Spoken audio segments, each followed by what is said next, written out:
Tout allait bien dans ma vie jusqu'au jour où... Et ouais, 30 ans. Pourtant, 30 ans, sur le papier, c'est un âge d'or. On a confiance en soi, on gagne plus d'argent, on sait où on va. Enfin, ça, c'est la théorie. Perso, j'ai plutôt l'impression de vivre dans le chaos, le temps défile plus vite qu'un TGV, et voir le temps qui passe, ça m'effraie.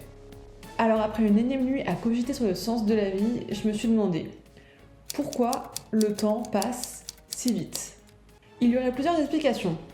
En 1960, le psychologue Robert Einstein démontre que plus on traite d'informations nouvelles, plus notre perception du temps s'allonge. Seulement, à l'âge adulte, on entre dans une forme de routine. Vie sociale, famille, vacances, travail. Puisque tout se ressemble, le cerveau superpose tout en un seul et même souvenir. La deuxième explication serait d'ordre biologique. Selon Adrian Béjean, professeur en génie biologique, plus on vieillit, plus notre activité cérébrale ralentit. En gros, ça signifie qu'on traite moins d'informations qu'avant, donc notre perception du temps s'accélère. D'ailleurs, les deux théories se rejoignent.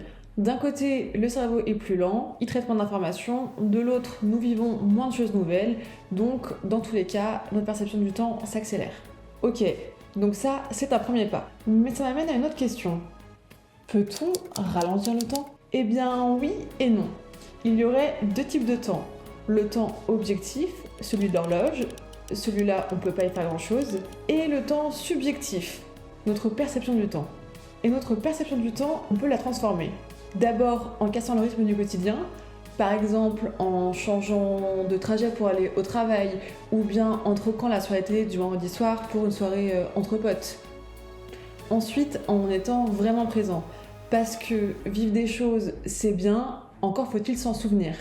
Prendre une pause pour apprécier ce qu'on vit, ce qu'on ressent, voir ce qui nous entoure, et ainsi on mémorise mieux ce qu'on vit. Mais bon, ça c'est toujours la théorie. Parce que j'ai essayé, encore et encore. J'ai essayé plein de trucs, mais rien n'y fait, le temps passe, et ça m'effraie.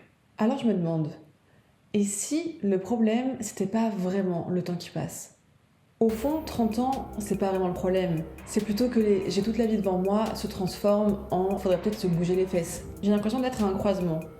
À gauche, une vie plutôt confortable, ni vraiment ennuyante, ni vraiment stimulante. À droite, c'est le saut dans le vide. J'ose faire ce qui me fait vraiment envie depuis tout ce temps.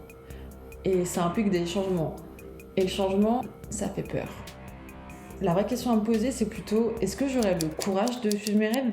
Et la réponse à cette question, je l'ai déjà. J'ai peur de me réveiller à 50 ans et de me dire mais merde, il s'est passé quoi en fait ? Et c'est paradoxal parce que j'ai envie de faire plein de choses et en même temps, je ne fais rien par peur de pas avoir assez de temps pour tout faire. Et c'est peut-être ça la première étape.